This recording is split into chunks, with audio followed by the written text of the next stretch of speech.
அந்த நம்பிக்கையை நமக்குள்ள உருவாக்குறது யாருன்னா பரிசுத்த ஆவியானவர். நீங்க எதை எதிர்பார்க்கிறீங்களோ அதுக்கு தேவனா இருப்பார். அதுக்கு எப்படி எங்க வேலை செய்யறார் ஆவியானவர்? உங்க மைண்ட்ல வேலை செய்யறார். ரோமர் 15:13 பரிசுத்த ஆவியின் பலத்தினாலே உங்களுக்கு நம்பிக்கை பெருகும்படிக்கு நம்பிக்கையின் தேவன் விசுவாசத்தினால் உண்டாகும் எல்லா விதமான சந்தோஷத்தினாலும் சமாதானத்தினாலும் உங்களை நிரப்புவாராக. விசுவாசத்தினால் உண்டாகும் எல்லாவித சந்தோஷம் சமாதானம். உங்களுக்கு விசுவாசம் இருக்குன்னா ஜாய் இருக்கும், பீஸ் இருக்கும். உங்களுக்கு ஜாய் இல்லை, பீஸ் இல்லைன்னா நீங்கள் பலவீனம் அடைஞ்சிட்டீங்கன்னு அர்த்தம். சந்தோஷம் சமாதானம் ஜாய் பீஸ் வேலை செய்யுதுன்னா உங்களுக்கு ஃபெய்த் ஆப்ரேட் ஆகுது. மேலே சொல்கிறாரு பரிசுத்தாவின் பலத்தினாலே உங்களுக்கு நம்பிக்கை பெருகும்படி. எபேசியர் சொல்கிறாரு உங்களுக்குள்ளே கிரியை செய்கிற வல்லமையின்படியே. ஒரு காரியத்தை விசுவாசிக்கிறீங்களா? அதுக்கப்புறம் அது என்னவா மாறணும்? நம்பிக்கையாக மாறணும். அந்த நம்பிக்கையை நமக்குள்ள உருவாக்குறது யாருன்னா பரிசுத்த ஆவியானவர்.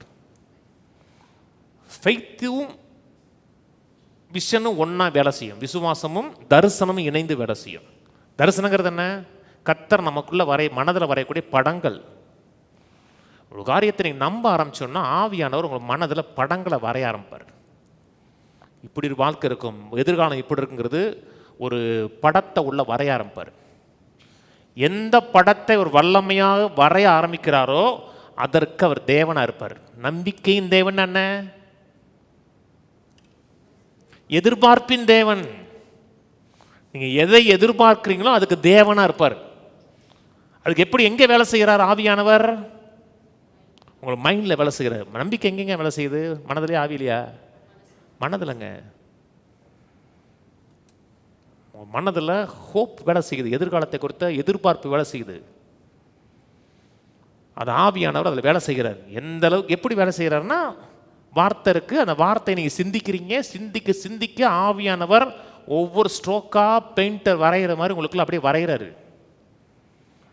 அந்த நம்பிக்கை பெருகிருச்சுன்னா அந்த நம்பிக்கைக்கு அவர் தேவனாக இருப்பார். ஏதாச்சும் நம்பிக்கை இருக்கா?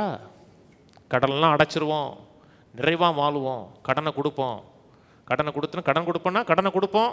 திடீர்னு வேணும்னா ஜூப்ளின்னு சொல்லிடுவோம். ஜூப்ளின்னு என்ன? கடன் கேன்சல்னு சொல்லிடுவோம்.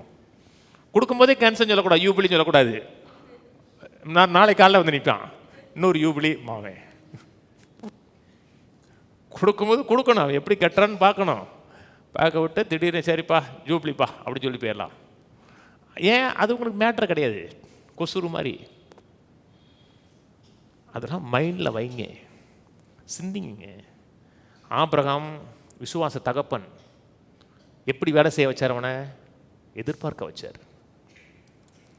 ஃபாதர் ஆஃப் ஃபெய்த்துக்கே விசுவாசம் எங்கே வேலை செஞ்சுன்னா அவனை எதிர்பார்க்க வச்சார். மேலே எண்ணு பாண்டார். நைட்டு போயிருக்காரு, மனைவி ஒரு சண்டை போட்டனால வெளியே வந்தாரான்னு தெரியல. மனைவி வரல, அவர் மட்டும்தான் அப்படியே வானத்தான்னு அதை பார்த்துட்டு இருக்காரு. அது நைட் நேரங்க, ஏன்னா நட்சத்திரம் தெரியுதுன்னு இருக்கு. கவனிங்க எப்படின்னு. பகலில் நட்சத்திரம் தெரியாது, நைட் நேரம் ஆண்டவர்கிட்ட பேசியிருக்கிறாரு. கர்த்தர் சொல்கிறாரு வானத்து நட்சத்திரங்களை போல ஒரு பிள்ளை இருக்கும் பாண்டார். உடனே அந்த நம்பர் எதிர்பார்க்கிறாருங்க. எதிர்பார்த்து சந்தோஷத்தோடு சாராவில் எழுப்பி, சாரா நமக்கு வானத்து நட்சத்திரங்களை போல பிள்ளை இருக்குமா? சும்மாரியா நைட் நேரத்தில் டிஸ்டர்ப் பண்ணிக்கிட்டு எப்படி ஒன்றுக்கு நம்ம பாடுற பாடு அதெல்லாம் தெரியாது எனக்கு. கர்த்தர் சொல்லியிருக்கிறாருன்னா நடக்கும். நீங்கள் அலசிலாம் பார்க்கக்கூடாது, எப்படி ஏது அது அவர் வேலை,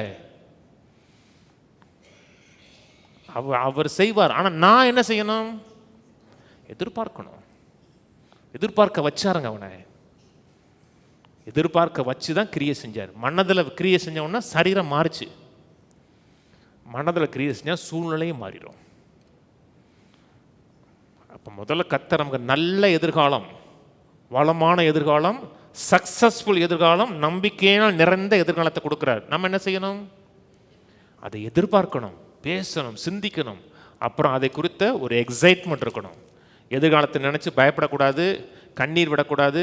ஒன்று பேசணும், இல்லாட்டா அமைதியாக உட்காந்து மெடிடேட் பண்ணணும். அமைதியாக உட்காந்து ஆமாம் இதுக்கு மேலே ஆக்கும் இவ்வளோ நாள் செய்யாத கர்த்தர் இனிமே செஞ்சிட போகிறாருக்கும். இவ்வளோ நாள் ஏன் செய்யலை? நம்ம இடம் கொடுக்கல. நம்முடைய ஃப்ரீ வெல்ல கர்த்தரை எப்பவுமே ஹானர் பண்ணுறாரு. நன்றி சொல்லுங்க, துதிங்க, கர்த்தர் கிரியேசுக்கு இடம் கொடுங்க. நம்ம நினைப்பதற்கும் வேண்டிக் கொள்வதற்கும் மேலாக நிறைய செய்வார். எது நடிப்பில்லை? நமக்குள்ள சில காரியம் கிரியை செய்யணும், எதிர்பார்ப்பு கிரியை செய்யணும். அது ஆவியானவர் தான் அந்த கிரியை நடப்பிக்கிறார். ஆவியானவருக்கு இடம் கொடுத்தோம்னா ஒரு மகத்துவமான எதிர்காலம் வெளியே வரும். அதற்கு எதிர்பார்ப்பு ரொம்ப முக்கியம். நான் சொல்கிறது உலக நம்பிக்கை இல்லை, நான் சொல்கிறது பைபிள் ஹோப். பைபிள் ஹோப்புங்கிறது கான்ஃபிடென்ட் எக்ஸ்பெக்டேஷன். ஏன் கான்ஃபிடென்ட்டாக எதிர்பார்க்குறோம்? சொன்னவர் எவ்வளோ வேணும் பொய் சொல்லாதவர். சிலர் காலைல வீட்டுக்கு வாங்க, எத்தனை மணிக்கு வர? 8 மணிக்கு வர. ஏன் நான் 7 மணிக்கு வீட்டுக்கு விட்டு போயிடுவேன் அப்படி இருப்பா சிலர். வாங்க 8 மணிக்கு போனோம்னா இருக்க மாட்டார். ஐயோ சொல்லு மறந்துருச்சனே, நான் இது வரைக்கும் இங்கே ஆண்டிப்பட்டி தாண்டி போயிட்டேனே மாவன். அவனை நம்ப முடியாது. ஆனால் கர்த்தர் உயிர் போனால் கூட சொன்ன வார்த்தையை தவற விட மாட்டார். அவர் சொன்னதை விசுவாசிங்க, எதிர்பாருங்க. கர்த்தர் மகிமையான எதிர்காலத்தை வாழ்க்கையின் பங்காக மாற்றுவார்.